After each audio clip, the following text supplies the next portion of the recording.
Louvado seja o nosso Senhor Jesus Cristo, para sempre seja louvado. Jesus manso e humilde de coração, fazei o nosso coração semelhante ao vosso.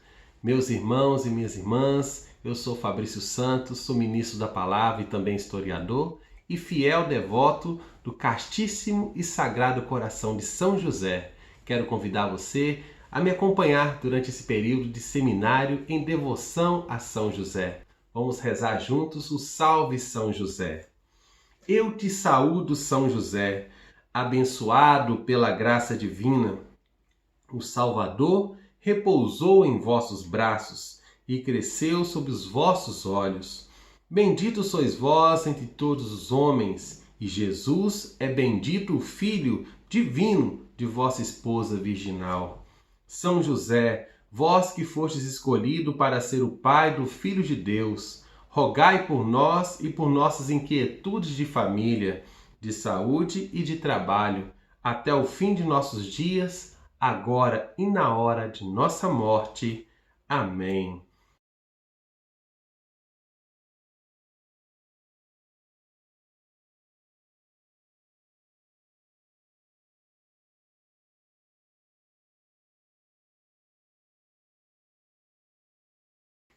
José de Nazaré, esposo de Maria e pai de Jesus, é o personagem central de nossa reflexão.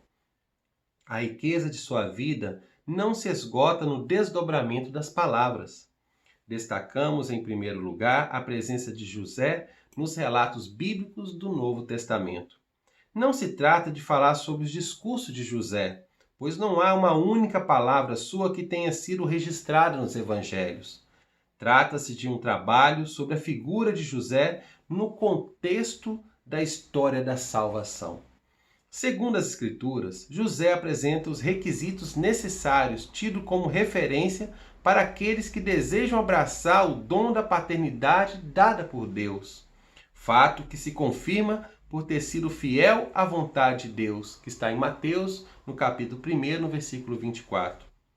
Inseriu-se na sociedade de seu tempo, nos meandros da cultura e viveu os princípios da família com fidelidade, ouvindo sua própria consciência sem ignorar o mistério da encarnação. Não se pode isolar José no tempo, pois a sua participação no mistério da encarnação eternizará para sempre sua memória no coração da humanidade. O Verbo encarnado nos aproxima de Maria e José, que foram seus pais nessa terra. Os estudiosos têm se debruçado sobre a pessoa de José para conhecê-lo mais profundamente. Em todos os momentos, José é lembrado por causa do seu filho Jesus e de sua esposa Maria, e não por causa das suas qualidades pessoais. José é chamado por Deus em vista da necessidade que Jesus tem de tê-lo ao seu lado como pai. Por isso, era importante a dimensão da justiça. Você confere em Mateus, no capítulo 1, no versículo 19. José não é lembrado por seus méritos, mas por causa de sua esposa e de Jesus. A Sagrada Família fica salva em todos os sentidos com a constante presença de José em seu meio. Os hagiógrafos não se preocupam em relatar as palavras mencionadas por José, pois elas não irão interferir no plano da história da salvação. Provavelmente, José exercia sua autoridade como pai e esposo porque ocupava a posição de chefe de família, como era tradição na cultura judaica. Assim como acontece em famílias tradicionais, o pai é aquele que diz a última palavra.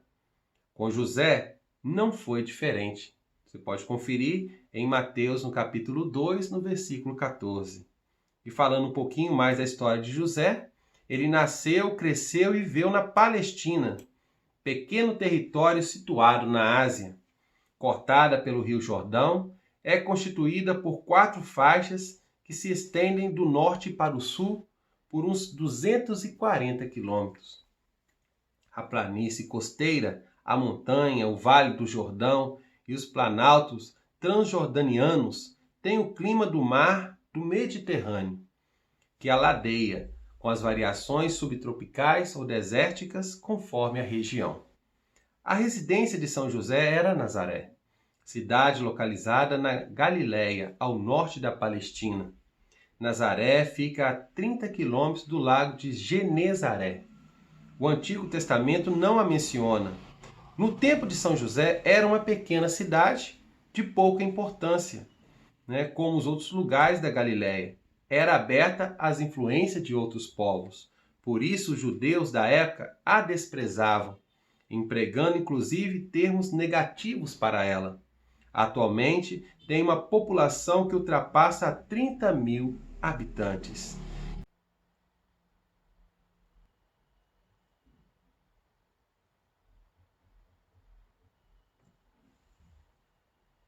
Para entender São José, é importante resgatar o seu descendente mais ilustre, Davi. O sinal indispensável da messianidade de Jesus, a condição indispensável desde sempre era que fosse descendente de Davi.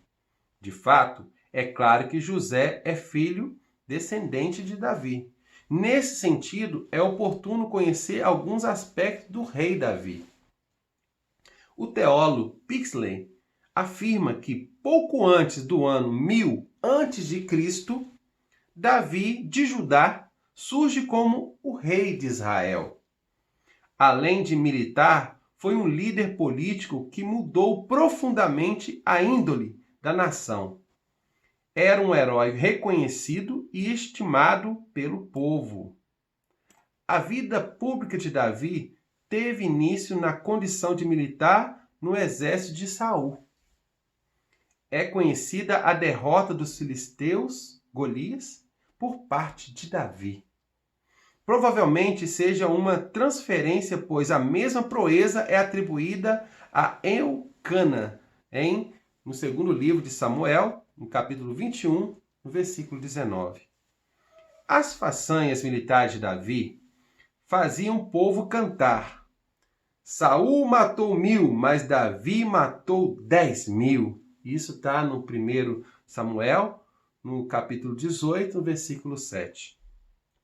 O fato de Davi casar-se com Micol, uma das filhas de Saul, ficou gravado na memória popular como resultado de suas proezas militares. Ao estudar a teologia davídica, segundo Pixley, percebemos que ela não esquece que Javé é o Deus dos pobres. Nesse sentido, Javé tem a preocupação de escolher para Sião um rei benfeitor, que esteja preocupado com os pobres em todos os momentos. É Javé que coloca o rei sobre o trono. Como nós podemos ver no Salmo 72, o aspecto essencial da teologia a ser desenvolvido. Aquilo que pertencia a Davi, em certo sentido, pertence agora a José. Ao recordar a teologia davídica, compreendemos a teologia de José, que nos faz acolher o princípio da salvação a partir do pobre.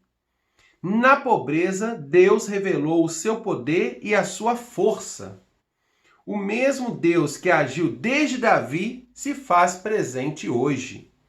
Jesus deve pertencer à mesma dinastia de Davi, porque ele está unido aos desígnios de Deus e não vem para anular aquilo que Deus já construiu, mas para dar testemunho do amor que veio para nos salvar.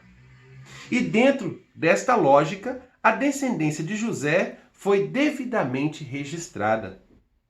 O filho de Maria era também da descendência de Davi, por causa do conjunto da revelação que culmina nos dois testamentos.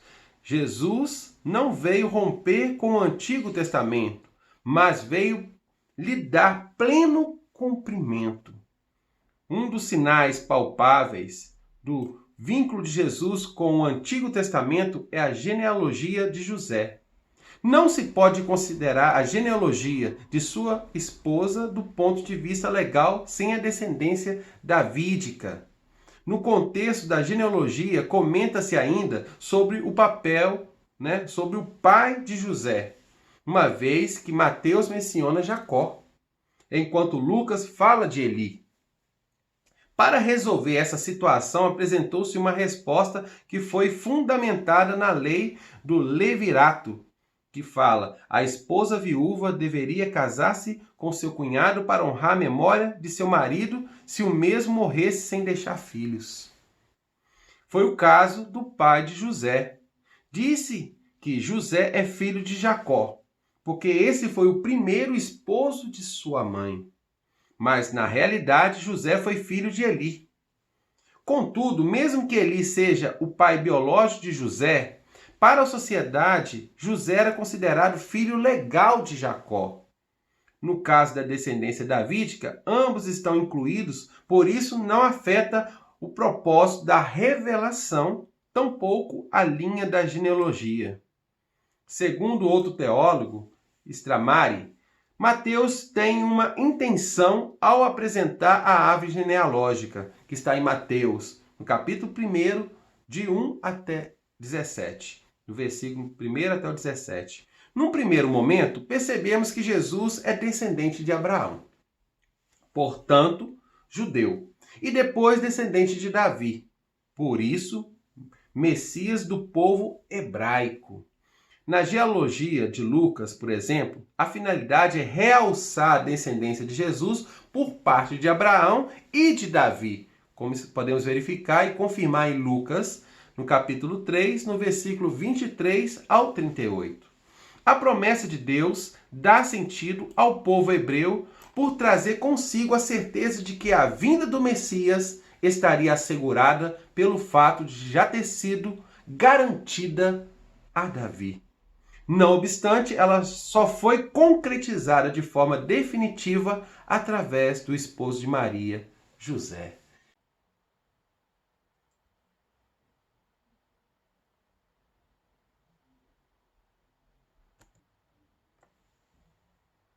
De acordo então com esses evangelistas, José viveu em Nazaré, na Galileia, exceto o período em que precisou ficar exilado no Egito para defender sua família das armadilhas advindas das perseguições políticas. Porém, não se sabe se nasceu nessa cidade. Pela tradição judaica, José recebeu seu nome depois da circuncisão, sendo José um judeu em total sintonia com os costumes de seu tempo. Presume-se que tenha sido circuncidado no 8º dia. Em seguida, recebeu o nome de José, que traduzindo significa crescimento ou aumento. É bem provável que José tenha aprendido a ler o hebraico da Torá quando ainda era criança. O fato de José estar vinculado ao templo, mesmo sendo um leigo, exigia dele conhecimento das Escrituras. Historicamente, José presenciou, ele precisou enfrentar as realidades de seu tempo marcadas pela dominação romana. Desde o ano 63 a.C., o seu povo vivia sob o jugo dos romanos, que introduziram na Palestina o progresso, particularmente construções imponentes, assim como seus ídolos e templos profanos para cultuar seus deuses. Nesse sentido, no contexto do gênero literário Midrash Haggadah, o importante é ter presente a coragem de José para enfrentar todas as adversidades de seu tempo. Como o povo de José se considerava privilegiado por ter a honra de ser o único conhecedor do Deus verdadeiro, todas essas novidades eram uma afronta ao povo de Israel. Os dominadores romanos, totalmente desvinculados dos princípios dos hebreus, foram enfrentados por meio de constantes revoltas, guerrilhas e revoluções armadas por parte do povo, na esperança de libertar todo tipo de dominação estrangeira. Era em volta do templo que girava a vida religiosa. a vida social e política dos hebreus.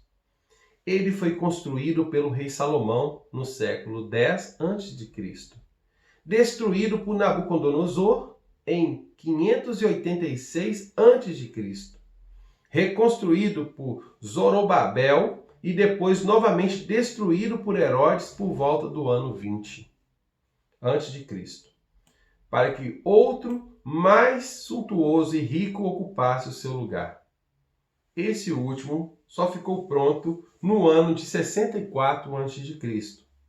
Assim podemos concluir que José participava ativamente da realidade que era própria dos hebreus, ainda que a Sagrada Escritura não revele essas informações. No caso, a profissão, no caso de carpinteiro de José, ele herdou do pai, uma vez que era costume da época o pai transmitir a profissão ao filho. Concluímos que desde a adolescência, José pertencia à categoria dos artesãos. Analisando os costumes da época, podemos deduzir que José era dono de uma oficina. Portanto, muito mais que um simples carpinteiro, ainda que humilde. Não fabricava somente armários, mesas e cadeiras, como nos vem à mente quando pensamos nos afazeres de um carpinteiro. Sua profissão, acredita-se, era muito mais ampla, abrangendo outras aptidões, segundo as necessidades da pequena Nazaré, onde ele morava.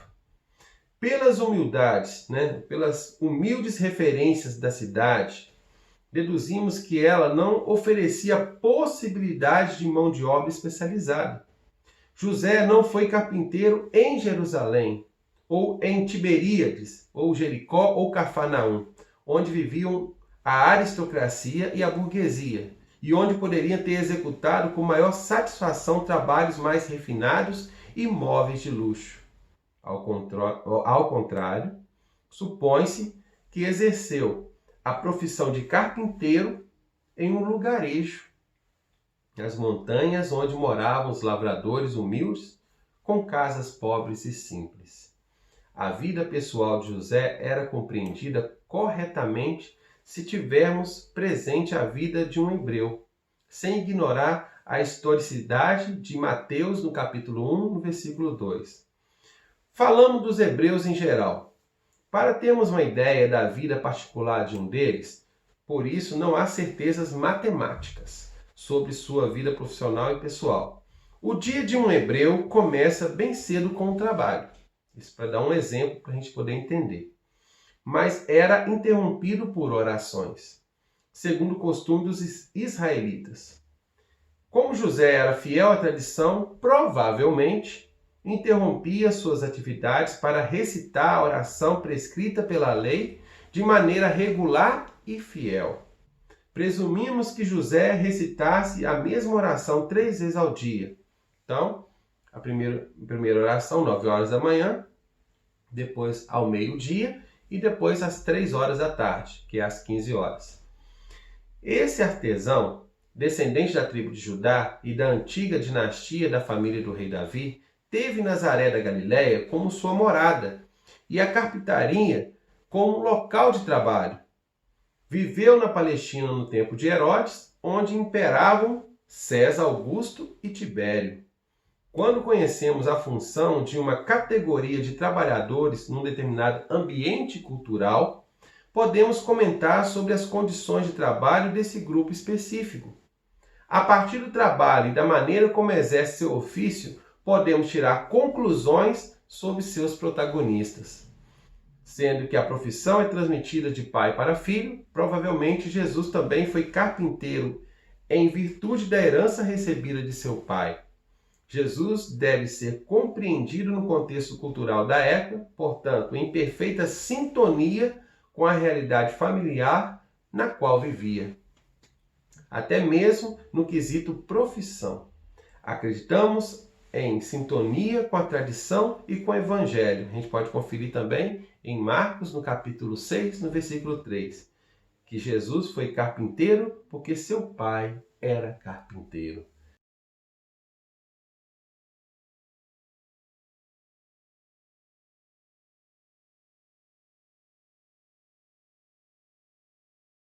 Na cultura judaica, o casamento era visto como uma honra para a família. A monogamia era o estado mais frequente no contexto da família israelita. Nos livros de Samuel e Reis, que compreende toda a monarquia, não há outros casos de bigamia, além daquele do pai de Samuel, que está em 1 Samuel, no capítulo 1, versículo 2. Da mesma forma, são os livros sapiensais, que não falam de poligamia. No caso, outro exemplo é a história familiar contada pelo livro de Tobias, que apresenta apenas situações estritamente monogâmicas.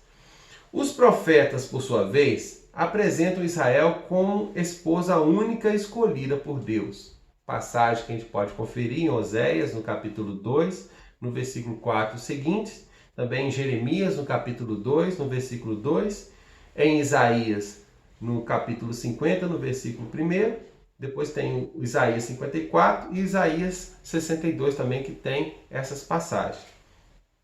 Inserindo nesse contexto, José deseja contrair matrimônio com Maria. O acontecimento mais remoto da juventude de José é acenado por Lucas. Trata-se do momento da anunciação de Maria, em que a jovem é apresentada pelo autor como virgem e noiva de um homem da descendência de Davi. Conferimos então em Lucas, no capítulo 1, no versículo 27. Maria não mora com José, mas está ainda com seus familiares. Prova disso é que mais tarde um anjo convidará o jovem a recebê-la em sua casa. Observamos que José tratava do matrimônio cuidadosamente, procurando não ferir os princípios da lei de Deus. Antes do vínculo definitivo, havia o compromisso com a família, uma vez que o noivo deveria pagar um dote ao pai da noiva, segundo a tradição israelita. A Sagrada Escritura é explícita em propor declaradamente José como esposo de Maria, e, no caso, Maria como esposa de José, como podemos conferir nas passagens de Mateus, no capítulo 1, no versículo 16, depois no versículo 18 ao 20, e depois no versículo 24. E logo após podemos conferir também em Lucas, no capítulo 2, no versículo 5. Então, ele se torna conhecido quando Maria é citada na narrativa evangélica como sendo esposa de José. O fato de Maria ter um noivo foi importante dentro do contexto da cultura judaica para poder ser a mãe do Salvador. Nesse sentido, Maria deveria estar legalmente casada para ser acolhida sem repreensão por seu povo como mãe de Jesus. De outra maneira, seria acusada de adultério. A questão do matrimônio entre José e Maria estava certa.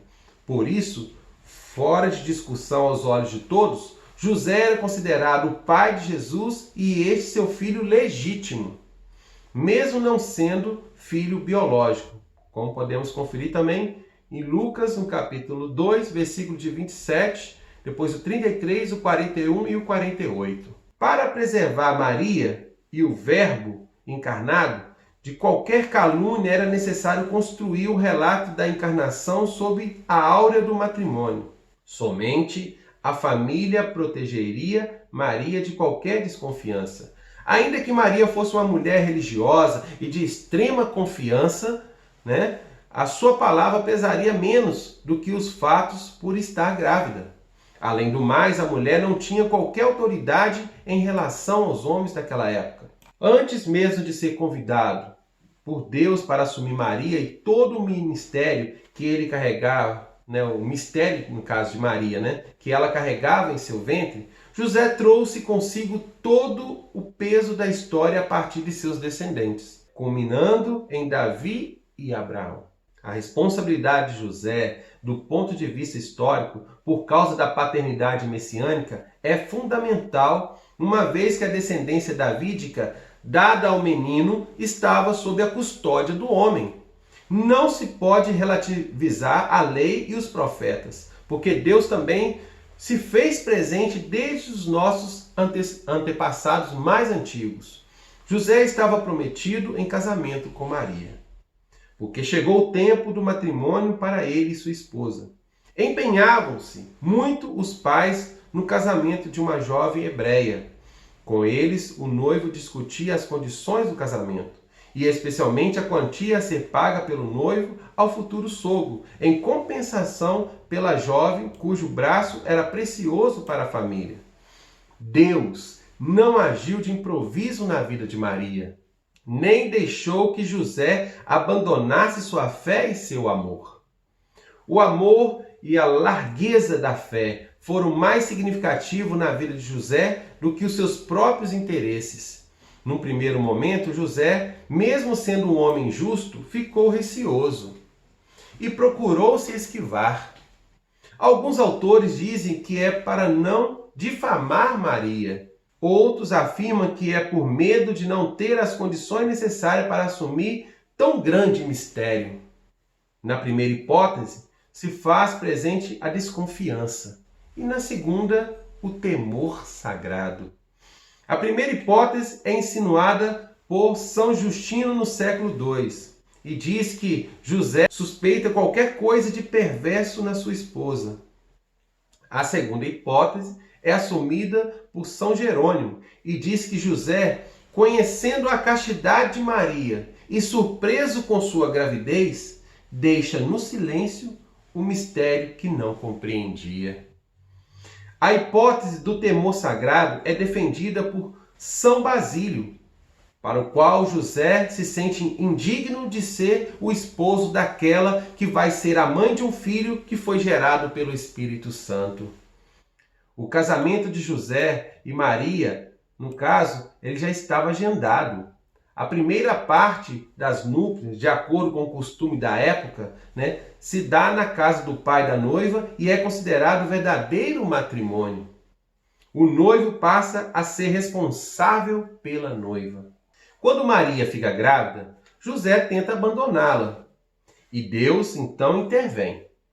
Maria apenas diz a verdade e procura assumir sua maternidade e José fica perplexo, tentando entender o que aconteceu.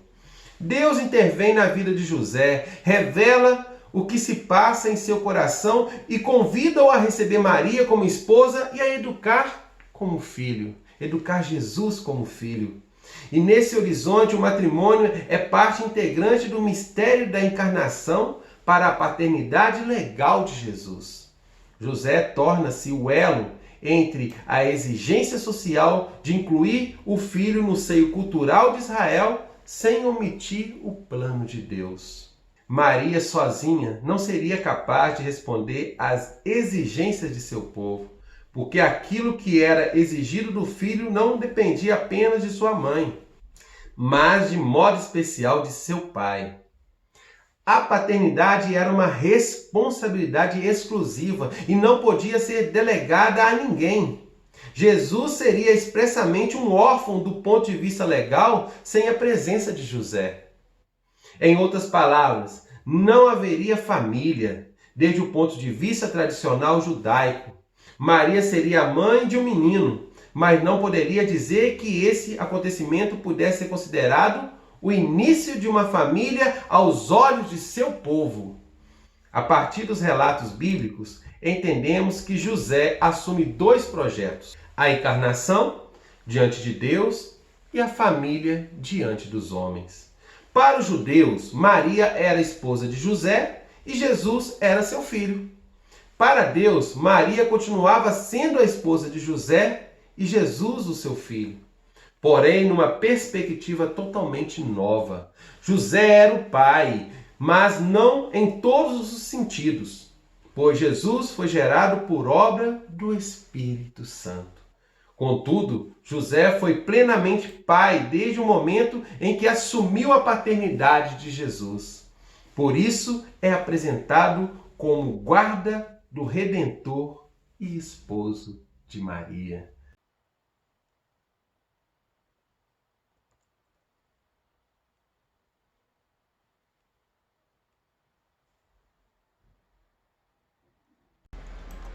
Deus se manifesta através dos sonhos. Não se trata de qualquer sonho, mas do sonho de José, através do qual Deus revelou seus planos em relação a Jesus, por ser ele o personagem principal da história. No caso de José, esse recurso foi suficiente para entender o que Deus esperava dele. Deus nunca repetiu o sonho para falar de uma mesma mensagem. As 4 vezes que se manifestou a José foram cruciais para a sua vida, a vida de sua esposa e também a do menino. Em Mateus, no capítulo 1, no versículo 19, num desses sonhos, José recebeu a notícia de que deveria cuidar de Maria e do filho que ela estava gerando. O anjo teve o cuidado de explicar a José quem era o menino e qual viria a ser a sua função e missão. Não havia mais dúvida em relação à veracidade do fato. Ainda em sonho, José, mais uma vez, recebeu a recomendação em vista da vida do menino, que estava sendo perseguido pelo rei Herodes. Mateus, no capítulo 2, no versículo 13 ao versículo 14. José acolhe o sonho como revelação do próprio Deus, por se apresentar a ele como uma realidade palpável. Os evangelhos apresentam os sonhos na mesma linha da realidade e, por vezes, com mais autoridade do que a própria realidade, por estar impregnada de influências humanas, enquanto que o sonho estava povoado pela voz única de Deus. A narrativa bíblica apresenta a voz do anjo como mensagem de Deus e revela um indicativo prático, dizendo que a vida precisa ser assegurada, especialmente no perigo. José se torna, então, protótipo de obediência, prontidão, agilidade e responsabilidade. O próprio silêncio do carpinteiro é emblemático. Diante de Deus, qualquer argumento é frágil. Por isso, resta apenas obedecer. José acolhe o sonho porque soube acolher a vida. Ele sabe escutar a voz de Deus porque certamente sabia escutar as pessoas. Responde prontamente porque já estava esperando alguma manifestação mais concreta para colocar em ação aquilo que seu coração já havia acolhido. Percebe-se em harmonia entre aquilo que Deus diz e o que José pensa, sendo um homem de fé, justo, equilibrado e sereno. Podemos dizer que foi fácil colocar em prática a vontade de Deus. José carregava consigo elementos de sua gente e de sua cultura, os quais devia respeitar. No caso, como exemplo, como direito ao matrimônio, sem ferir sua esposa ou infringir o projeto de Deus em relação a Maria. No sonho, dá-se conta de que os planos de Deus para sua esposa eram também os seus. Maria só poderia cumprir plenamente a missão a ela confiada ao lado de seu esposo. O sentimento de repúdio que José teve em seu próprio coração, como está em Mateus capítulo 1, versículo 19, deve ser lido no contexto do mistério e não da desconfiança. A leitura deve ser favorável ao mistério de Deus, que se revela em José e Maria. Com a interpretação posta no plano meramente humano, empobrecemos o mistério e reduzimos o projeto de Deus à lógica do mundo. O sim de José no matrimônio com Maria parece ficar comprometido depois que Deus quis, no caso, precisar dos jovens esposos para contribuir na história da salvação. No coração havia um grande dilema. Uma vez que o compromisso que José havia assumido com Maria era de fidelidade por toda a vida, No sonho, José compreendeu que Deus não estava colocando um peso sobre os ombros do casal, ainda que a intimidade conjugal fosse importante. Havia um motivo que justificava a virgindade, a vontade de Deus por causa do vínculo especial com Jesus. O anjo diz a José para não temer ao receber Maria como esposa. Na passagem, explica-se que Maria é totalmente inocente em relação ao ocorrido. Por isso, é o momento que ela mais precisa de seu esposo para poder cumprir a missão que Deus lhe pediu. O mistério da encarnação não deveria ser realizado por uma única pessoa, mas numa família. Deus quis falar ao mundo sobre o mistério da encarnação e, ao mesmo tempo, revelar a importância do ambiente familiar sem excluir o contexto cultural. Nada fica sobrando. José é parte integrante desse mistério, a seu modo, para poder responder os requisitos exigidos da sociedade. Deus não é um impositor que ignora a realidade de seu povo, amordaçando a liberdade de seus filhos.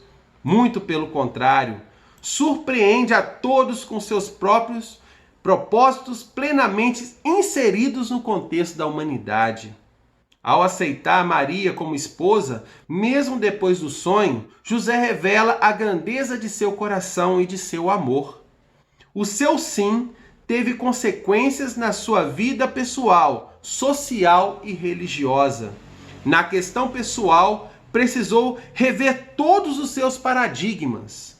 No contexto social, não podia deixar de ser aquilo que sempre foi, um homem trabalhador e honesto. Dentro desse universo tinha outro compromisso, que é educar Jesus. Ele não sabia como o menino iria se comportar e agir, mas na melhor das hipóteses deveria educar seu filho como um pai educa seu filho, junto à sua esposa. O fato de Jesus não deixar sua divindade transparecer, significa que Jesus acolheu plenamente a vontade de seu pai terreno. Podemos conferir isso em Lucas, no capítulo 2, no versículo 51. E sem perder de vista a vontade de seu Pai Celeste, como podemos conferir também em João 14, no versículo 11. O sonho de José traz características singulares, que se enquadraram no contexto da revelação. Nesse sentido, o sonho é um instrumento de comunicação divina. Não se trata de apenas mais um sonho, mas do sonho. Pela especificidade do conteúdo desse sonho, ele se torna único e profético. Através dele, entendemos o processo da revelação que se faz presente no contexto da encarnação. Independente de ser sonho ou visão, o fato é que Deus utiliza um meio legítimo de comunicação para apresentar a sua verdade. Deus se preocupa com seus filhos e por isso deixa a eles seus avisos, seus mandamentos, para que há de mais sagrado, como a narração da aliança de Deus com Abraão. Deus se faz presente através da visão num sono profundo. A vocação profética e a profecia de Natã não são apresentadas de outra forma senão através de uma visão. O meio não desqualifica a mensagem, nem a torna mais ou menos importante. Nesse sentido, não se pode excluir o sonho ou a visão como instrumento significativo do qual Deus se serviu para se comunicar com a humanidade. Somente em Mateus encontramos expressões explícitas sobre os sonhos. Os sujeitos de tais sonhos são, vou colocar assim, são três. José, no capítulo 1, versículo 20, que fala sobre a vocação à paternidade legal. Aí já no capítulo 2, no versículo 13, fala ordem para fugir ao Egito. No capítulo 2, no versículo 19 de Mateus, já fala ordem de voltar para a pátria. E já no versículo 22 desse mesmo capítulo 2 de Mateus, já fala sobre escolha da Galileia como morada. no Mateus capítulo 2, versículo 19, que fala mudança do itinerário de volta. E depois teve o sonho também da mulher de Pilatos, né, que está no capítulo 27, no versículo 19, que fala advertência a respeito do processo de Jesus. Então percebemos que ligado aos sonhos de José estão os anjos, né, os quais na mentalidade e concepção bíblica são considerados como seres do mundo celeste e mensageiros de Deus.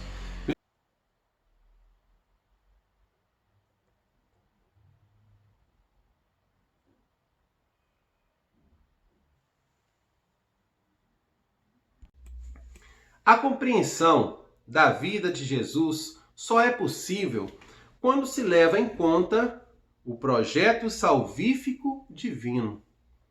Entre Mateus e Lucas, há claras diferenças. A identidade do menino, sua origem, no caso, sua origem divina, e sua messianidade são preocupações do evangelista Mateus. Nós vamos ver esses elementos próprios em várias passagens do capítulo, no caso de Mateus, no capítulo 2, no versículo 1 e seguintes, que nós vamos meditando, e eu vou falar os tópicos principais que destacamos do Evangelho de Mateus. Então vamos começar então pelo nascimento, que está no capítulo 2, no versículo 1. Depois vem a busca dos magos, que a gente pode verificar também do 1 até o 12, Depois vem a estrela guia, logo em seguida vem, no versículo 11, a homenagem dos magos. Depois, no versículo 13 ao 14, aí começa a falar sobre a fuga para o Egito. No versículo 16, logo em seguinte, vem falar sobre o massacre dos inocentes. Já no versículo 19, 20 e seguintes, já fala do novo êxodo. E a escolha de Nazaré e depois os elementos de Mateus com o estabelecimento em Nazaré e o título, no caso de Nazareu, aplicado a Jesus. Em Mateus, nota-se claramente uma referência a uma manifestação passiva de Jesus às gentes, no caso, nas pessoas dos magos. O texto de Mateus é escrito aos cristãos de origem judaica e reflete um projeto teológico particularmente significativo. O compromisso de Jesus é o aspecto central da identidade da comunidade. Os discípulos são chamados por Jesus para segui-los e para tomar seu jugo, não aquele dos poderes opressores, como nós verificamos em Mateus, no capítulo 11, no versículo 29. Não é em nome próprio o seguimento, mas em nome do Senhor que os discípulos devem atuar, A obediência aos ensinamentos de Jesus e separação daqueles que não se predispõem a esses preceitos, como podemos verificar com muita clareza em Mateus, no capítulo 13, do versículo 10 ao versículo 19. Já no Evangelho de São Lucas, os temas são diversos daqueles de Mateus, apenas coincidindo no nascimento. No Evangelho de Lucas estão mais ligados às pessoas envolvidas e, paradoxalmente, relacionados ao povo de Israel, o que seria de se esperar em Mateus. Destaca-se a justificativa de Belém, já no capítulo 2, no versículo de 1 a 4. Depois vem, logo em seguinte, os outros versículos, já vem falando do nascimento em Belém, da revelação dos anjos aos pastores. Depois, no versículo 16 ao 18, a visita dos pastores. Logo em seguinte, no versículo 21, já vem falando da circuncisão de Jesus. No 22 ao 23, já fala da apresentação no templo. Logo em seguida, já fala da exultação de Simeão. E depois, a exultação e profecia de Ana. E logo em seguinte, já fala o período antes dos 12 anos, o período depois dos 12 anos. E depois a perda e o reencontro do menino Jesus no templo. Em relação ao anjo que aparece aos pastores no Evangelho de Lucas, não é feito nomeação, diferente do que acontece no anúncio a Maria, né, como está em Lucas, no capítulo 1, no versículo 26. E também a Zacarias, quando identifica como Gabriel, né, como a gente pode observar no versículo 19. Inclusive, nos relatos referentes a José, o nome do anjo do Senhor é omitido. Observamos muito bem na hora que ele se revela, em Mateus, no capítulo 1, no versículo 20, depois no versículo 24, e no capítulo 2 de Mateus já vem falando no 13 e também no 19. Não é falado o nome do anjo. Somente em Lucas seu nome é mencionado. Jeremias, em sua obra, afirma que os pastores pertencem à classe dos trabalhadores, considerada desprezível pelos judeus, e, portanto, gozavam da reputação de ladrões. Quem praticava uma delas, no caso a profissão de pastor, entre outras, perdia os direitos civis e políticos. Eles eram desprezados, e a profissão de pastor sugeria impureza, de acordo com Jeremias. Segundo o relato de São Lucas, são eles os primeiros, o primeiro a ver o menino e o adorarão. No caso, os pastores o adoraram, o que sugere um ato de fé. De acordo com os teólogos, vemos aqui um prenúncio de uma cláusula, fala assim, de uma das cláusulas do discurso programático da sinagoga de Nazaré, que está em Lucas, no capítulo 4, no versículo 16 a 30, especialmente quando nós verificamos o versículo 18 e também a citação de Isaías 61, no versículo 1 a 2. O Espírito do Senhor está sobre mim, pois ele me consagrou com unção para anunciar, levar a boa nova aos pobres. Os relatos da infância são, para todo crente, um documento do alegre anúncio de Cristo ao mundo. Deste modo, a igreja, nos seus primeiros séculos, com grande júbilo, depois do anúncio da ressurreição, apresenta Deus atuante em nossa história. E no segundo capítulo de Mateus, insiste por 3 vezes, para que se cumprisse o que foi dito pelo Senhor por meio do profeta. Nós verificamos isso no Mateus 2, no versículo 15, depois no versículo 17, depois no versículo 23. Afirma também, vou ler para vocês, em Belém, da Judéia, pois é isso que foi escrito pelo profeta. E tu, Belém, terra de Judá, de modo algum és o menor entre os clãs de Judá, pois de ti sairá um chefe que apacentará Israel, o meu povo. Mateus 2, do versículo 5 a 6. E essas expressões mencionadas revelam os desígnios de Deus a respeito do nascimento do Messias, que foi visitado pelos magos. Então, meus irmãos, podemos concluir que a partir do recenseamento que está em Lucas, no capítulo 2, no versículo de 1 a 4, José exercita os seus direitos e deveres de pai em relação a Jesus, buscando lugar para o seu nascimento, permanecendo ao lado de Maria durante o parto e depois registrando Jesus como seu descendente em Belém. José passa a ser o pai daquele que salvaria o mundo dos seus pecados. Mateus, no capítulo 1, versículo 21.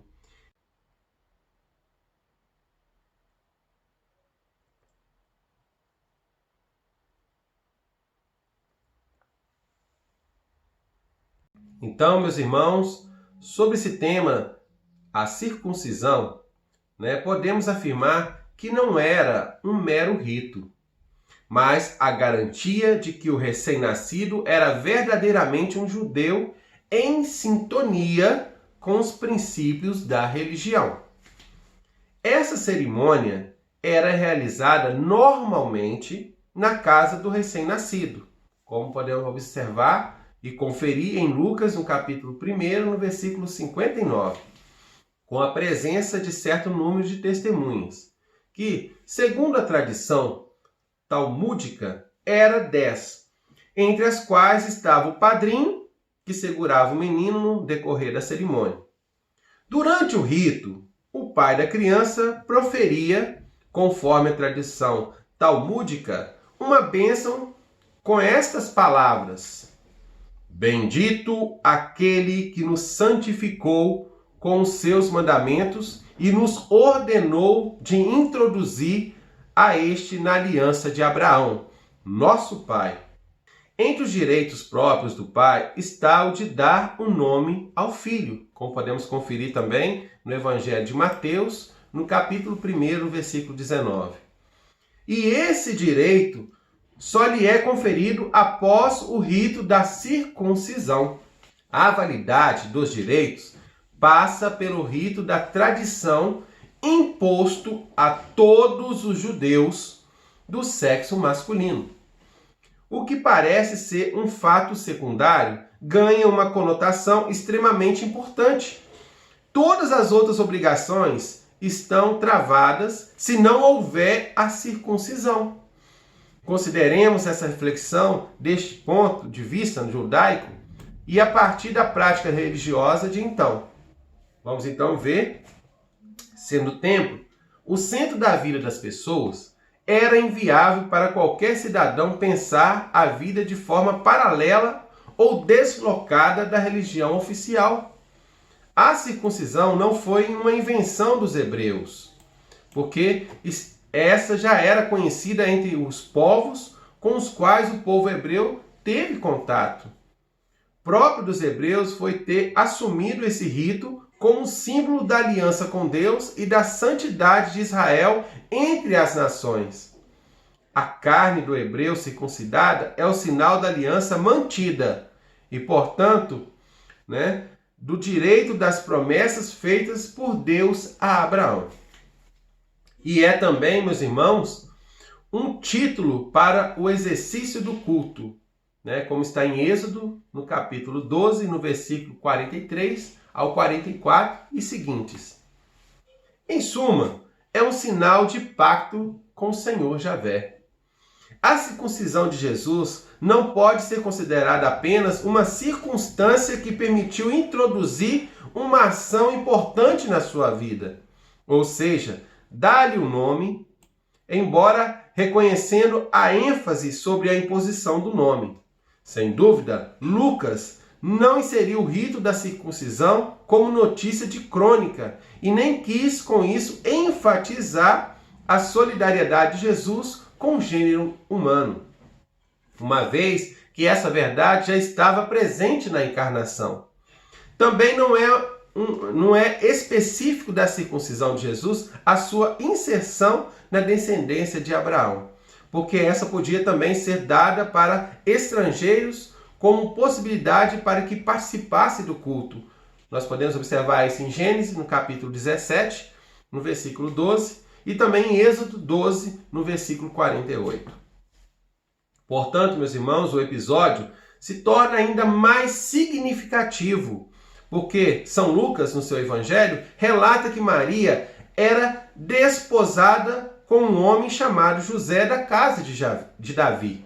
Por essa razão, ressaltamos que a circuncisão não pode ser considerada apenas como uma circunstância para dar o nome a Jesus.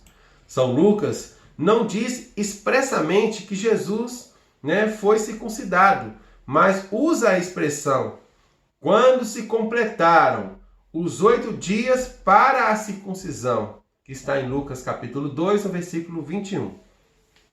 Este detalhe é importante para evitar que Jesus pudesse vir a ser colocado entre os circuncidados como se fosse um membro da aliança.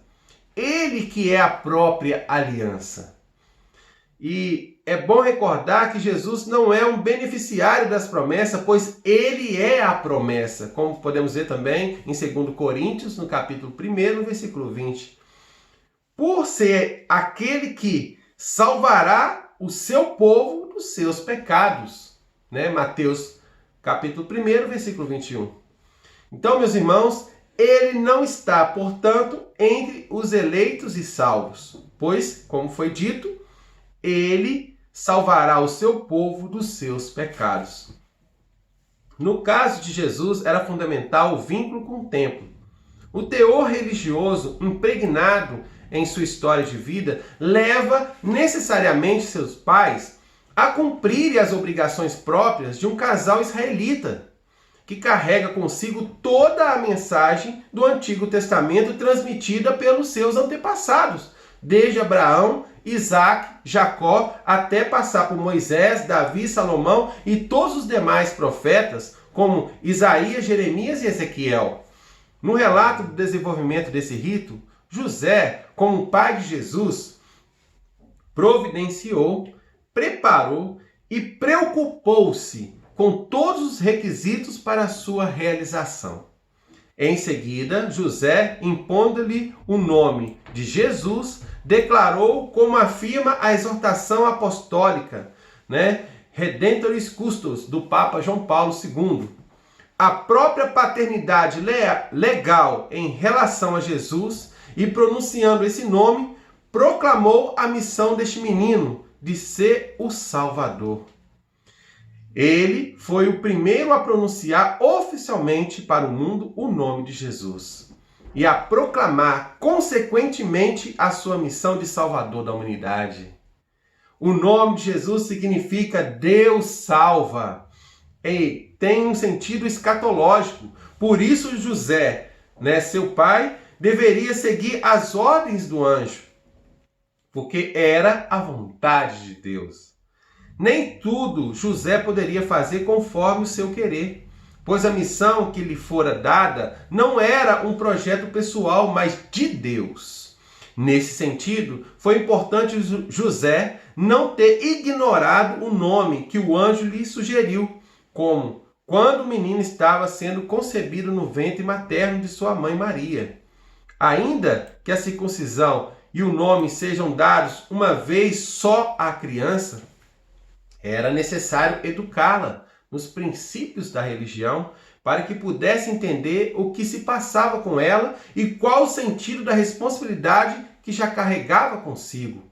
Jesus foi aprendendo a importância do seu nome e compreendendo o sentido da circuncisão na continuidade da vida.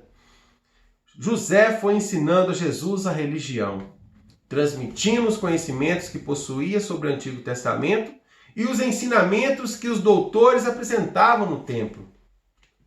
Estes ritos de passagem na vida de Jesus era parte da tradição dos judeus. José também teve que passar pelo mesmo processo e compreender o que a religião significava na vida do ser humano. Lembramos que a circuncisão de Jesus traz o pacto de Abraão, o qual pede o cumprimento da lei.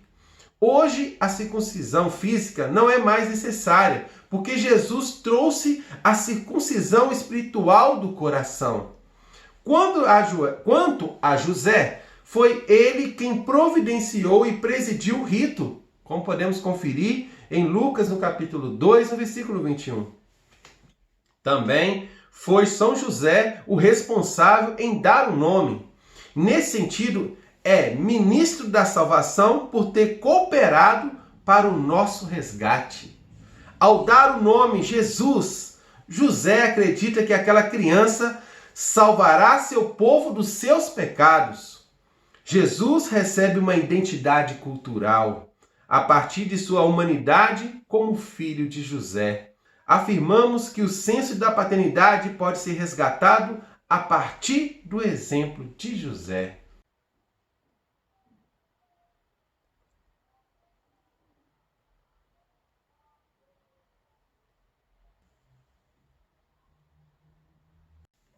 E lembrando, que Jesus era o primogênito de José e de Maria.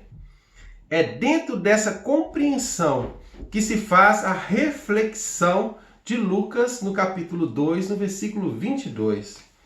O fato de Jesus ser apresentado no templo é um sinal de que ele era o primogênito. A lei do primogênito, estabelecida em Êxodo, no capítulo 13, no versículo de 1 até o versículo 15, era muito importante porque lembrava a absoluta dependência de Deus que Israel teve para a sua libertação do Egito. Deus disse: "Eu estarei contigo, e este será o sinal de que eu te enviei. Quando fizerdes o povo sair do Egito, vós servireis a Deus nessa montanha. Como está? Você pode conferir em Êxodo, no capítulo 3, no versículo 12 seguintes.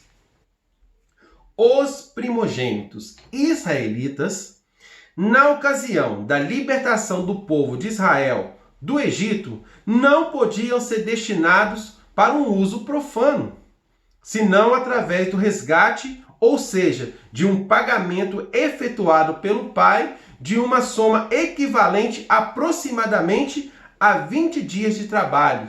Isso você pode conferir também em Números, no Antigo Testamento, no capítulo 18, no versículo 16.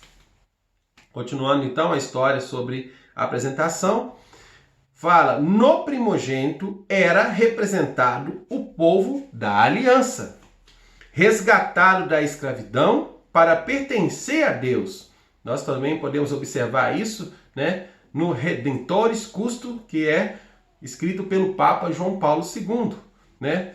E, portanto, o primeiro objetivo que Lucas coloca para a viagem da Sagrada Família a Jerusalém é para apresentar o Senhor. O menino, o primogênito de Maria, como nós podemos conferir em Lucas, no capítulo 2, no versículo 7. Cumpriu-se assim, segundo o Antigo Testamento, o estabelecido na lei. Jesus, com isso, supera este rito, pois não era ele um simples homem sujeito a ser resgatado, mas o próprio autor do resgate, como escreve João Paulo II. Quanto à importância dos preceitos da religião, observamos o cuidado que o casal tem para não ferir as normas básicas da fé judaica ao afirmar, como está lá em Lucas, você pode conferir em Lucas 2, no versículo 23. Terminados os dias da purificação deles, segundo a lei de Moisés. Ambos precisavam desse tempo de purificação, para que o gesto seguinte tivesse validade. Contudo, o motivo principal da apresentação do templo está fundamentado no Antigo Testamento, quando entendemos que o primogênito era ofertado ao Senhor. Era obrigação dos pais consagrarem ao Senhor o primogênito. A forma dessa consagração não está explícita na passagem do Evangelho de Lucas. Em outras palavras, Deus poderia dispor da criança conforme seus desígnios. Primeiro os direitos de Deus, depois os dos homens. Tudo o que São José e Maria fizeram até o presente momento foi por causa do menino, a partir da vontade de Deus. Todos os requisitos exigidos pela lei se faziam presentes na vida de Jesus, a saber, era o primogênito e era do sexo masculino. Bastavam esses dois. A primeira oferta era aquilo que José e Maria tinham de mais precioso, que é o seu próprio filho. Agora restava apenas a segunda oferta, que deveria ser de acordo com a sua condição social, considerando a oferta dada por ocasião da apresentação de Jesus no templo. Concluímos que José e Maria eram pessoas humildes. O par de rolas ou 2 pombinhos é um sinal visível de que eles não tinham grandes recursos para o seu próprio sustento, como podemos verificar em Levítico 12, no capítulo 8. Simeão esperava a consolação de Israel, no caso, a salvação. E o Espírito Santo estava com ele. Então, a oração de Simeão fez José e Maria compreenderem mais profundamente quem era o menino e como deviam agir em relação a ele. Quanto mais humana a educação dada a Jesus, mais facilmente será a compreensão de sua missão. A criança não sabia como sua missão iria se apresentar. Por isso, deveria ser instruída gradativamente. Ao apresentar Jesus no templo, o pai e a mãe do menino estavam maravilhados com o que diziam dele. Simeão os abençoou e disse a Maria, sua mãe, Essa passagem você pode conferir lá em Lucas, no capítulo 2, do versículo 33 até o 35 e acompanhar comigo. Este menino está destinado a ser ocasião de queda e elevação de muitos em Israel, e sinal de contradição. Quanto a ti, uma espada atravessará tua alma. Assim serão revelados pensamentos de muitos corações. Então, em São Lucas, no Evangelho, serviu-se do rito de purificação da mulher que dava à luz. A lei de Moisés estabelecia que toda mãe, após o parto, era obrigada a apresentar-se no templo para purificar-se, pois a mulher, após dar à luz, era considerada impura, como podemos conferir em Levítico, no capítulo 12, no versículo de 2 até o versículo 4. Então, conforme o livro de Levítico, na lei de Moisés haviam 3 prescrições. A purificação da mãe, depois de 40 dias do nascimento do filho. E depois a consagração a Deus de cada primogênito, seja homem, no caso o animal, e o resgate de cada primogênito, que está em Êxodo, capítulo 13, do versículo 2 e depois no versículo 13. Entretanto, nós podemos observar no texto de São Lucas, evidencia a apresentação de Jesus no templo. Isso para ressaltar o valor histórico que seus pais realizavam em vista da missão dessa criança. Jesus é consagrado a Deus de maneira única e com especial consagração. Lucas, fundamentando-se no Antigo Testamento, onde a palavra consagração tem a conotação em relação aos levitas e sacerdotes que desenvolviam o serviço no nome do Senhor. Em Deuteronômio, no capítulo 17, no versículo 12, depois no capítulo 18, no versículo 5. Vê-se Jesus, então, desde aquele momento, como grande sacerdote da nova aliança e também como sacerdote que se apresenta como sacrifício ofertado. É importante, meus irmãos, notar que foi nessa circunstância que São Lucas, pela primeira vez, qualificou expressamente José como pai de Jesus, nomeando hierarquicamente antes de Maria, sua mãe. Também nesse contexto, Maria é envolvida como mãe em relação a Jesus, dizendo, no versículo 35, uma espada transpassará sua alma. Aqui, o carisma profético de Simeão revela a participação de Maria na sorte dolorosa de seu filho. Naturalmente, José terá experimentado somente em parte essa profecia de sofrimento feita por Simeão. Ou seja, tomará parte das angústias pela perseguição de Herodes e a fuga do Egito, ou ainda da dor por ocasião da perda de Jesus no templo. Isso, porque o evangelista não acena se ele era ainda vivo durante a vida pública de Jesus. Então, meus irmãos, podemos observar também que desde o momento em que o anjo lhe transmitido, em nome de Deus, a ordem de tomar Maria como sua esposa e dar o nome à criança, como está em Mateus no capítulo 1, versículo 21, então José passou a viver na espera deste filho. E assim, se a Simeão, em virtude do seu carisma profético, tomou-os, anunciar pelos átrios do templo a presença da salvação na pessoa do menino, a José, como pai do menino, tocou de fazer-lhe os gastos da oferta dele, em virtude do qual todos seriam salvos.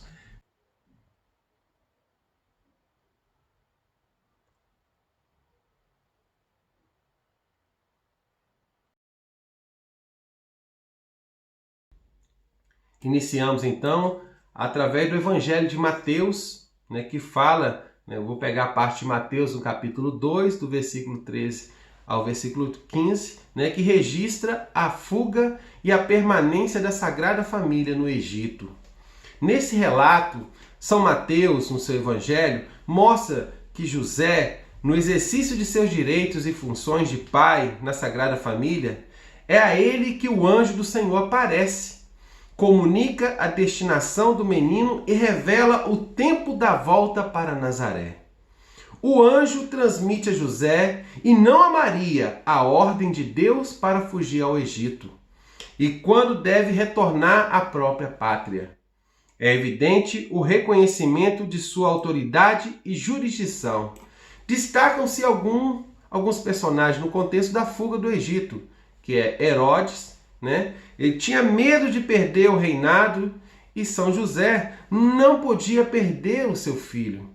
Deus se comunica com o esposo de Maria através de sonhos e tem uma resposta pronta. Antes disso, é importante ter presente a presença dos magos do Oriente, uma vez que deixaram o rei Herodes preocupado por causa do nascimento do rei dos judeus, recém-nascido, né?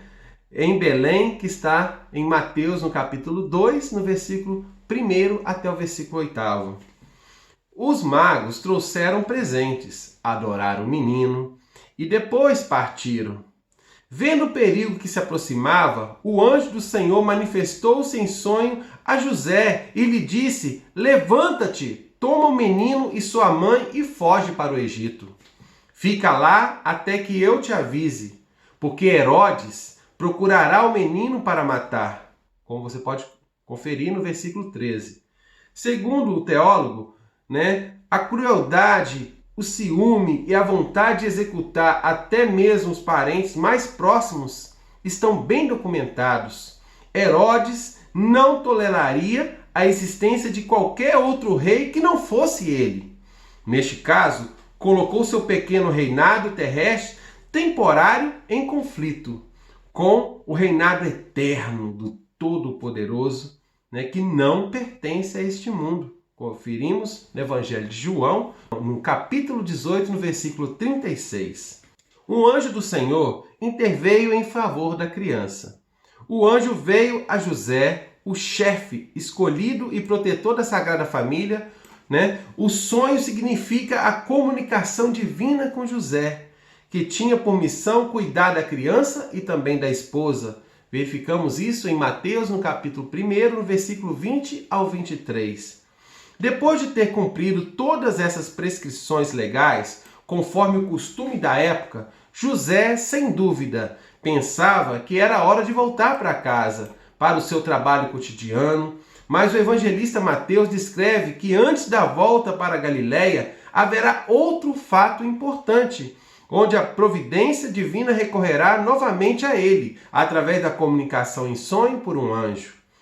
É-lhe indicado o Egito como meta temporária de fuga, ou seja, até que Herodes morresse.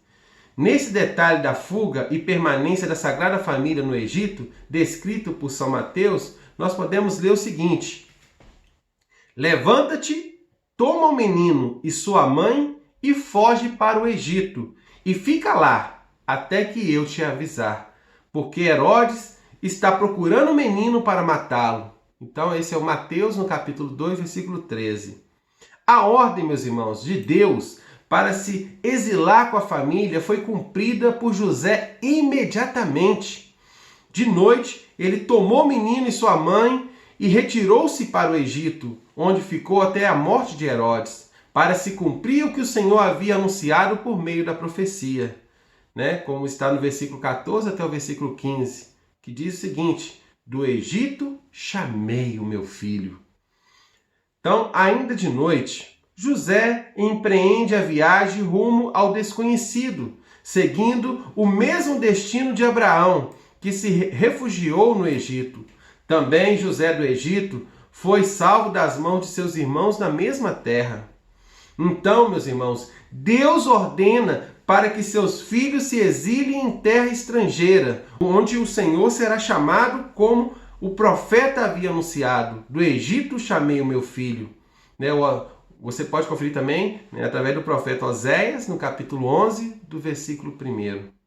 É por esse motivo que Mateus vê na fuga ao Egito e depois na volta da Sagrada Família a Nazaré o cumprimento da verdadeira libertação prefigurada pelo Antigo Egito e individualizada na expressão do profeta Oséias. Deve-se ressaltar também que a palavra Egito é uma localidade conhecida no Testamento não tanto por ser o refúgio dos patriarcas e de outros personagens, mas sobretudo pelo lugar da dura escravidão do povo hebraico, da qual só o intervento divino, o intervento divino pode libertá-lo. E no caso, Jesus é considerado por São Mateus o verdadeiro Moisés. Pois assim como Moisés acompanhou o povo hebraico até a terra prometida, Jesus o supera entrando na terra de Israel, como podemos conferir em Mateus, no capítulo 2, no versículo 20 até o versículo 21.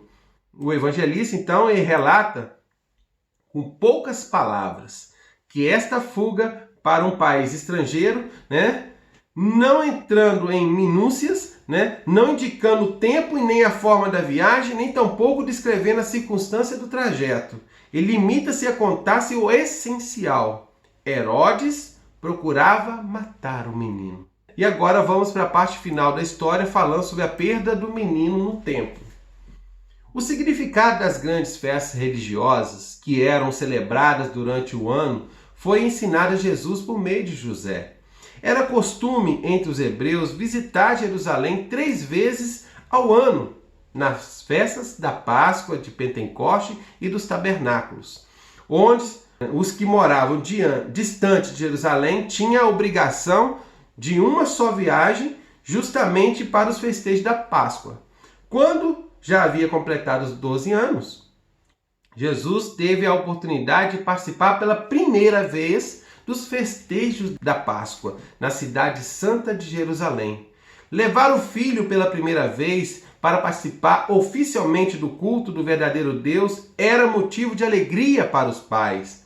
As cerimônias nesse dia tinham um significado marcante religioso, por isso profundo. Então José, a exemplo de outras famílias de sua cidadezinha, preparou tudo para fazer a peregrinação a Jerusalém.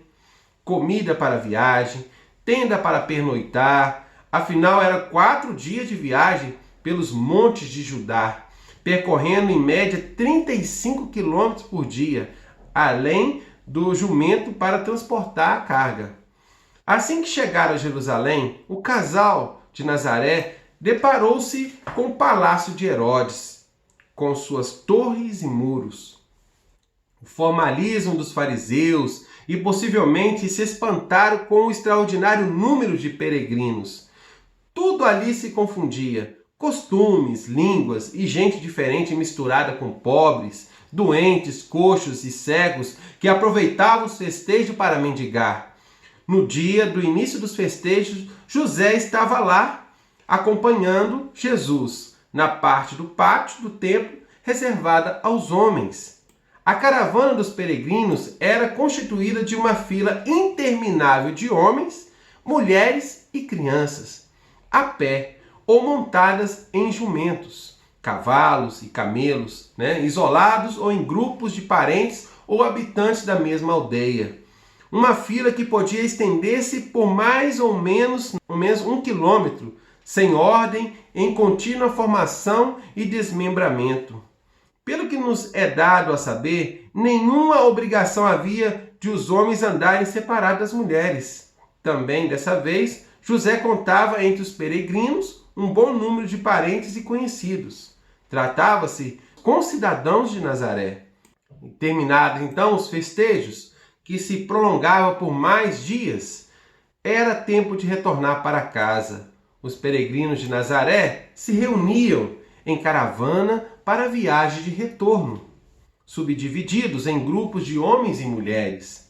Jesus, porém, ficou na cidade, entre os pórticos do templo, sem que seus pais percebessem e ouviam os ensinamentos dos rabinos. Sua ausência na caravana provavelmente foi notada quase depois de um dia de viagem, quando devem ter parado para descansar junto à fonte de Berote. Imediatamente, os seus pais voltam a Jerusalém e o procuram por todos os lados, até que o encontram entre os doutores. Sua mãe, apreensiva, perguntou-lhe: Filho, por que você procedeu assim conosco? Olha que teu pai e eu, aflitos, te procurávamos. Como você pode observar, conferir em Lucas, no capítulo 2, no versículo 48. Nessas palavras de Maria, fica evidenciada a paternidade real de José. Não só os que ignoravam a divindade e a concepção admirável de Cristo chamavam José de pai, chamavam José de pai de Jesus. Afirma também os teólogos, mas o próprio evangelista, no caso Mateus e Lucas, também chamavam ele, e também a Virgem Maria. Então, com 12 anos, o jovem israelita já tinha alguma liberdade, inclusive socialmente, em vista de sua missão, que é fazer a vontade do Pai. Jesus começa a despertar a consciência sobre os planos do Pai a seu respeito.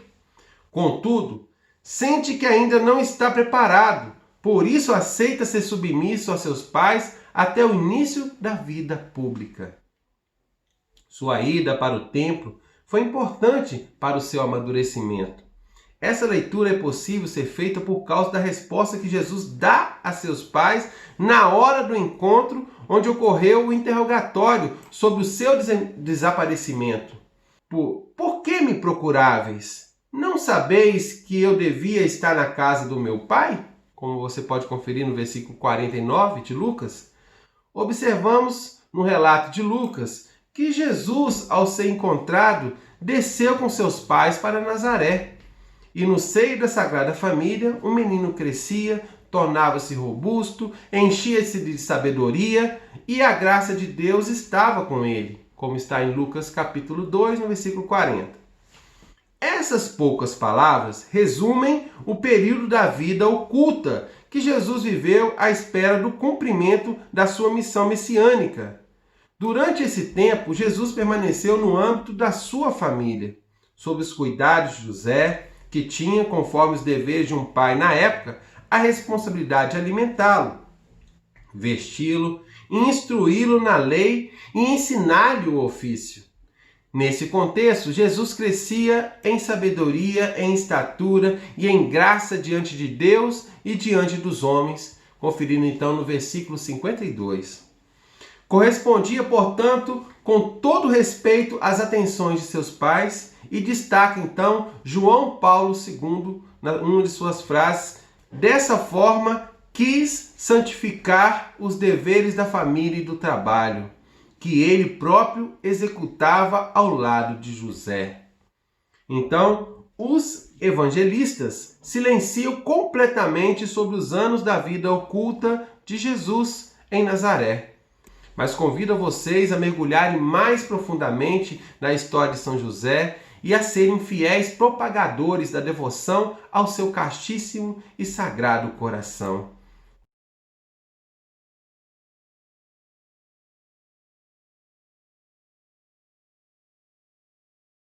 E o tema de hoje é sobre São José, o esposo de Maria. E o Verbo se fez carne e habitou entre nós, e ele, José, o chamou com o nome de Jesus.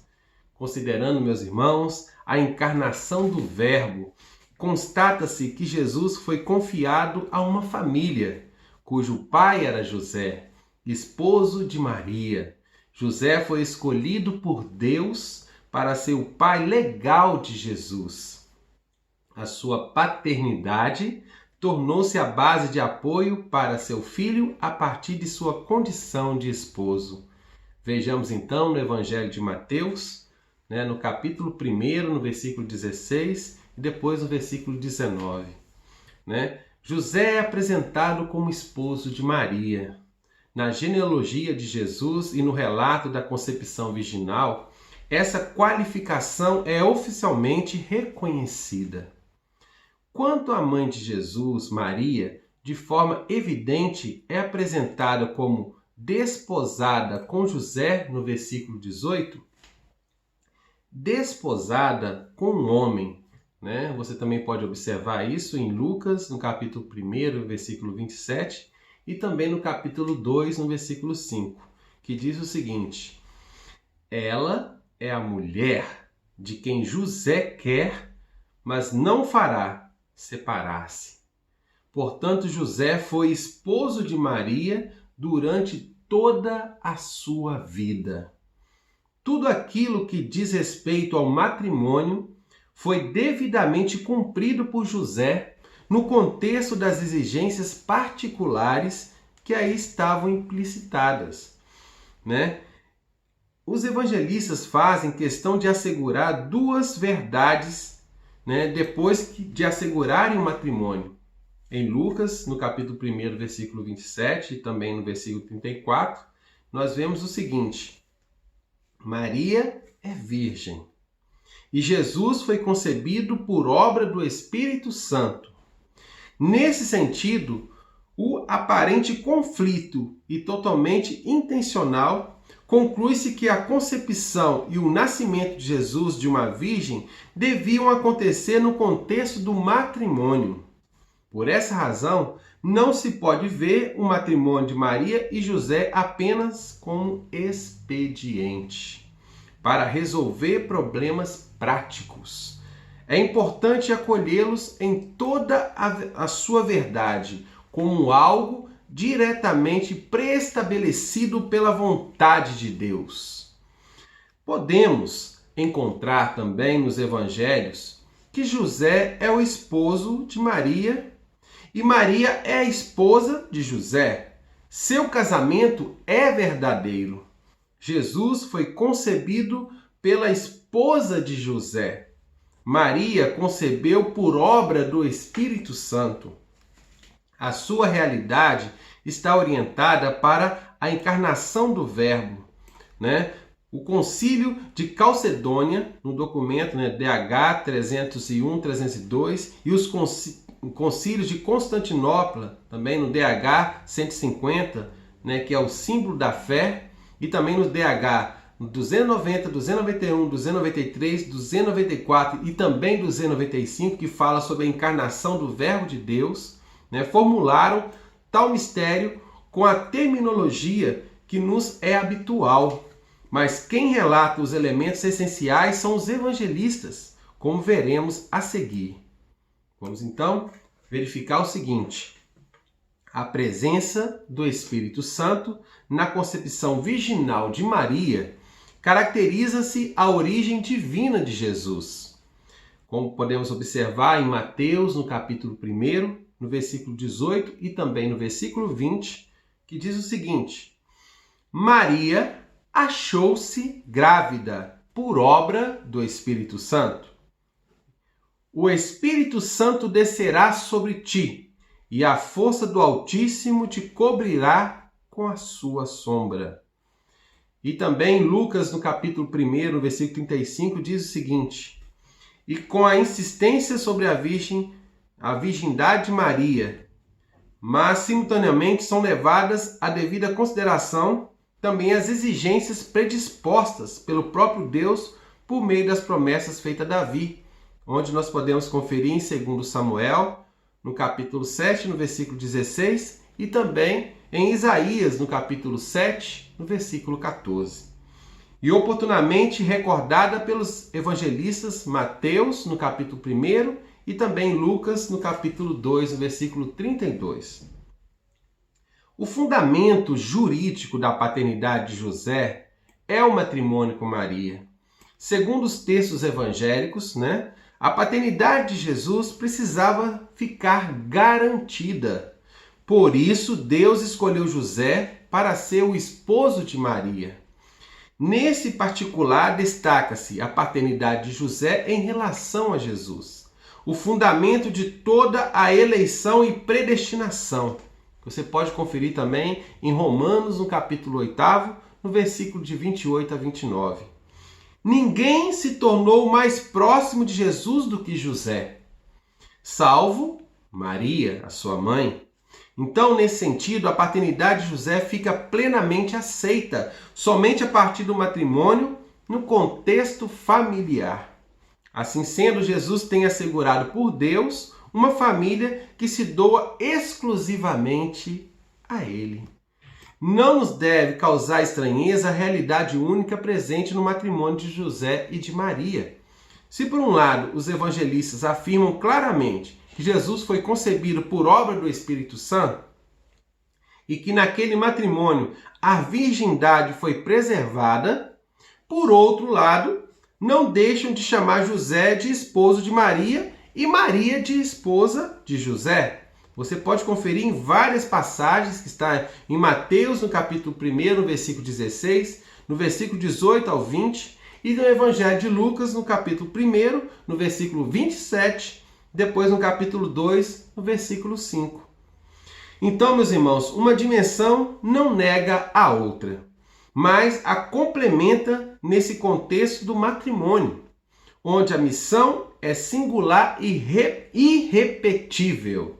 Então, a igreja, por sua vez, não vê problema em professar a concepção virginal de Jesus juntamente com o matrimônio de Maria com José.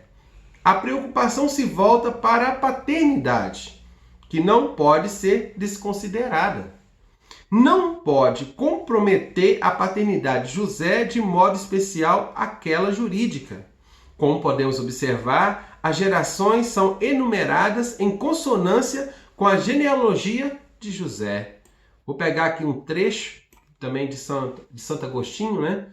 Olha só. E por que não deviam ser? Pergunta Santo Agostinho através de José. Não era, porventura, José o marido de Maria?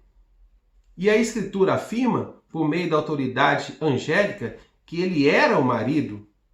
Então não temas, diz, receber contigo Maria, tua esposa, pois o que nela se gerou é obra do Espírito Santo.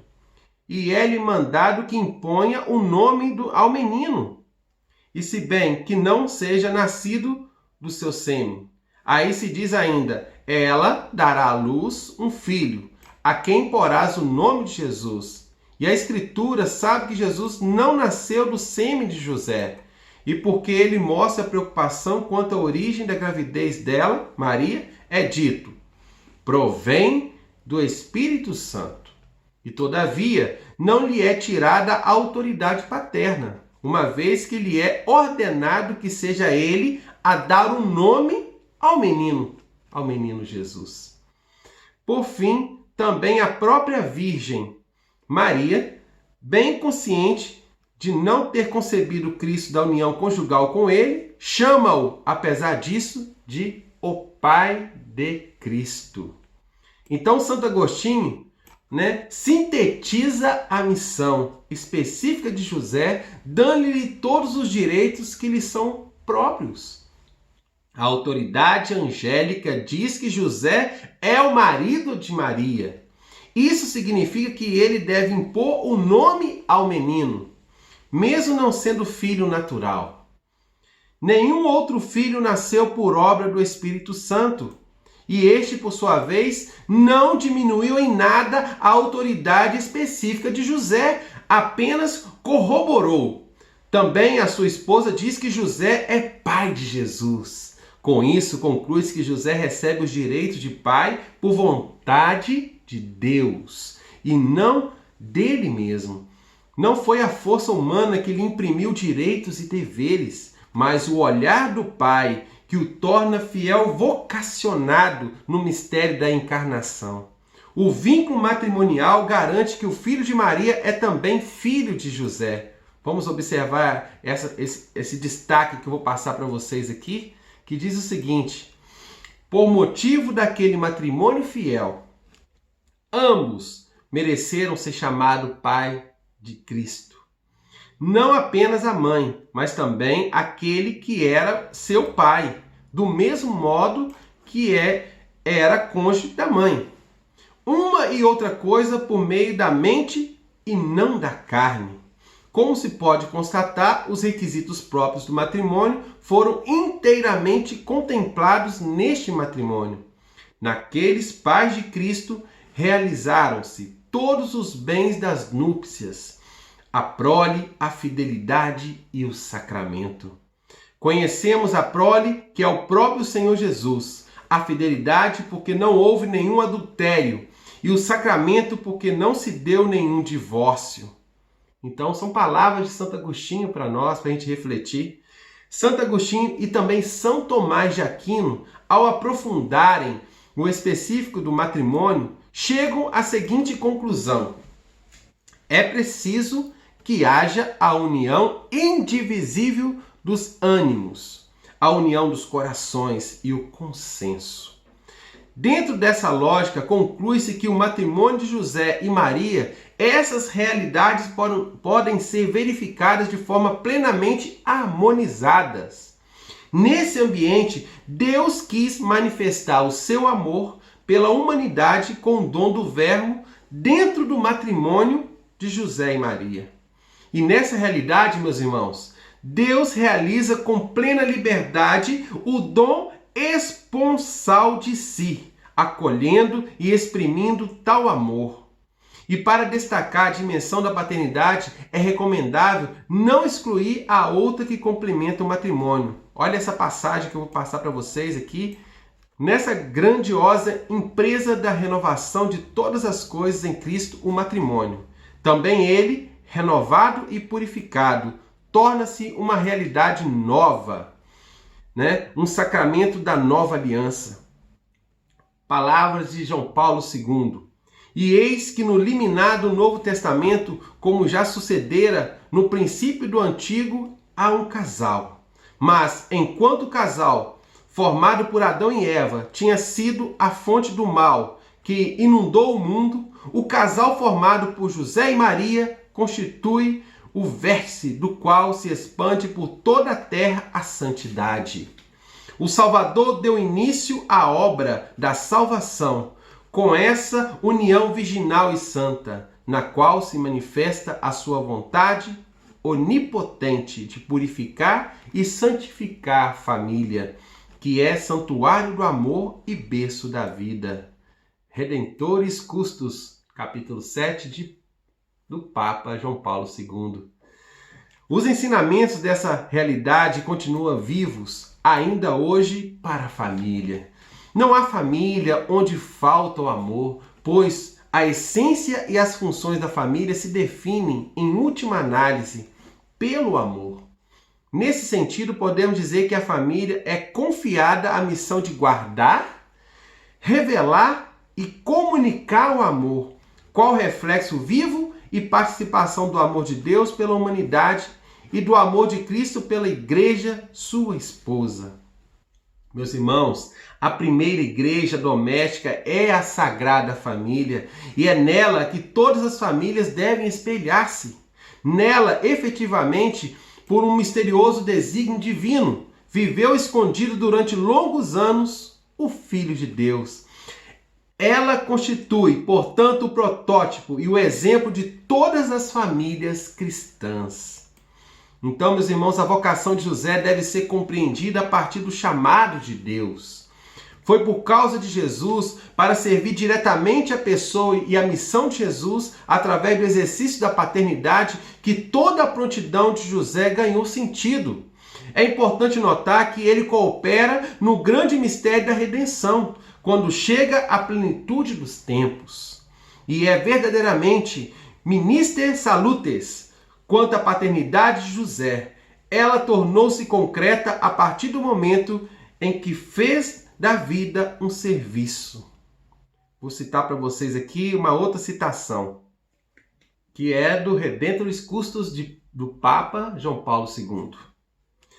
Um sacrifício ao mistério da encarnação é a missão redentora inseparável ligada em ter usado da autoridade legal que lhe competia em relação à Sagrada Família, para lhe fazer o dom total de si mesmo, da sua vida e do seu trabalho, e em ter convertido a sua vocação humana para o amor familiar na sobre-humana oblação de si, do seu coração e de todas as capacidades, no amor que empregou no serviço do Messias, germinado na sua casa.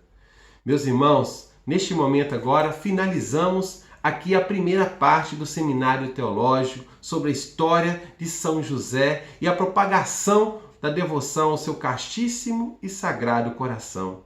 Convido a você a fazer a oração final comigo. Salve, ó São José! Casto esposo de Maria, conforto e esperança nossa, salve. A vós recorremos, pobres pecadores, confiantes em vosso puríssimo coração. A vós suspiramos, consolador dos aflitos, nesta terra de aflição. Eia, pois, nosso advogado e protetor, os vossos olhos piedosos a nós volvei, e depois desta vida mostrai-nos Jesus a Maria, palpitação de amor do vosso coração.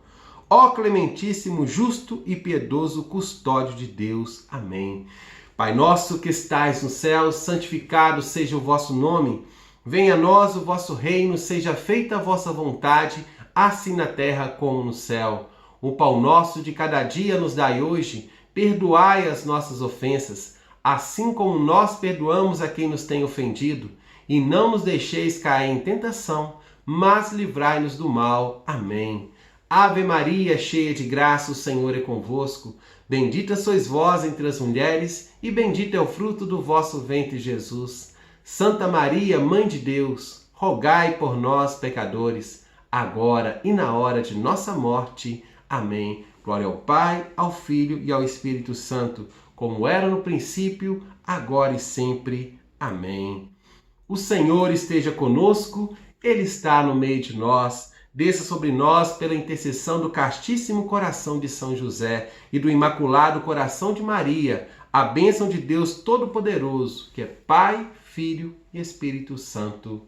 Amém. Fique em paz na bênção do nosso Deus, que é misericordioso, amoroso e bendito.